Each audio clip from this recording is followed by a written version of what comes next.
তবে টিচারদের কথা, বাবা মাদের কথা মেনে চলতে হবে, এইটুকু। আচ্ছা, তুমি বলছো একেবারে বাঁধা ধরা কোনো নিয়ম না হলেও নিজের ইচ্ছে মতো পড়তে হবে। তো আদ্র তো মোটামুটি কত ঘন্টা পড়তো, কতটা কিভাবে পড়াটা ভাগ করে নিয়েছিল, সময়টা কিভাবে ভাগ করেছিল?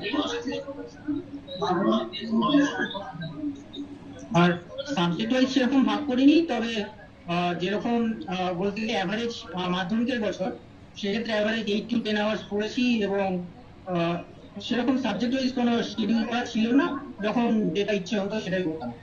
আদ্র তো মাধ্যমিক পড়ার ক্ষেত্রে মানে স্টাডি মেটেরিয়াল মানে স্কুলের বইপত্র ছাড়া রেফারেন্স বই পড়ার কি খুব দরকার পড়ে? আর প্রথমতই টেক্সট বুকটা খুব খুঁটিয়ে পড়তে হবে, কারণ টেক্সট বুক থেকেই মেনলি কোশ্চিন হয়। এই বছর মাধ্যমিকে যে ট্রেনটা দেখা গেলো যে বাধা ধরা একদম টেক্সট বুকের লাইন তুলে দিয়ে যে কোশ্চিন, সেরকম মানে সেরকম ট্রেন্ডের পরিবর্তে একটু কনসেপচুয়াল, একটু ওপেন এন্ডেড কোশ্চিন আমরা দেখেছি, যেটা লাইফ সায়েন্সের ক্ষেত্রে হয়েছে কিংবা ম্যাথমেটিক্স এর ক্ষেত্রে বেশ স্ট্যান্ডার্ড কোশ্চিন হয়েছে। তো সেক্ষেত্রে অবশ্যই হচ্ছে একটু কনসেপচুয়ালি পড়তে হবে। আচ্ছা, তো তোমাকে বাড়িতে পড়াশোনায় কে সাহায্য করতেন আদ্রিত? বাড়িতে পড়াশোনায় সেরকম ভাবে সাহায্য বলতে মা হচ্ছে প্রতিনিয়ত সাহায্য করেছেন, তবে মেনলি আমি একাই পড়তাম। বাড়ি হচ্ছে যারা আমার লোকেরা ছিলেন, বাবা মা কিংবা দিদি, তারা কখনোই যে আমাকে কোনো এক্সট্রা প্রেশার দিয়েছিল এরকম কখনোই বলতো না। আচ্ছা, আদ্রিতর পছন্দের বিষয় তো বায়োলজি, আর একেবারে পড়তে ভালো লাগতো না, জোর করে পড়তে হতো, সেটা কি?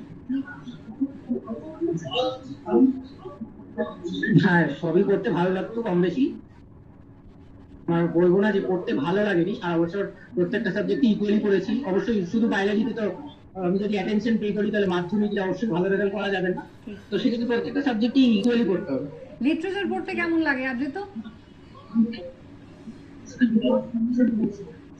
এক্সকিউজ মি, শুনতে পেলাম না। লিটারেচার সাহিত্য পড়তে কেমন লাগে তোমার?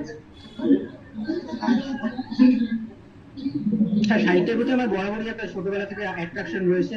আমি যখনই সময় পাই, পড়াশোনা থাকে, হয়তো ট্রেনে সময় পাইনি কিংবা যখনই সময় পেয়েছি তখনই বিভিন্ন সাহিত্যকর্মের রস উপলব্ধি করেছি। সেটাই ভালো লাগে আমার, এক কথা। পছন্দের লেখক?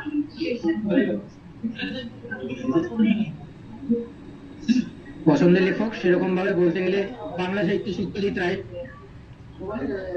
আচ্ছা আদ্রিত, তুমি একটু আমাদের সঙ্গে থাকো। মাধ্যমিকে তুমি যেমন প্রথম স্থানাধিকারী, তেমন তোমারই সঙ্গে একেবারে মাধ্যমিকের দ্বিতীয় স্থানাধিকারী